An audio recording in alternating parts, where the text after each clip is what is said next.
Good day, friends, and welcome to Wisdom on Wednesdays. I want to read you a verse today from Proverbs 12:18 that says the following: There are those who speak rashly like the thrusts of a sword, but the tongue of the wise brings healing. Do you know that through your words you can either hurt or you can heal? You can bring destruction or you can bring healing and health. Your words can be ointment or it can create pain. You choose. But I want to give you a lesson today.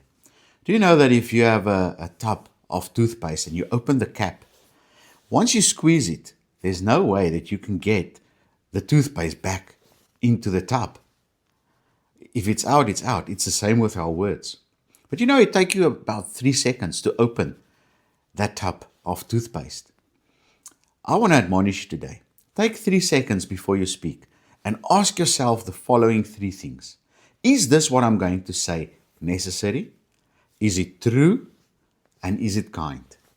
And if you can mark next to each one of those questions and say, yes, it will be, then you can speak. But not, rather hold back. Because let us work together and let's bring some healing in the world around us. Let's put some healing on the timeline of our lives rather than destruction. Well, friends, God bless you, and I hope to see you next week on WOW.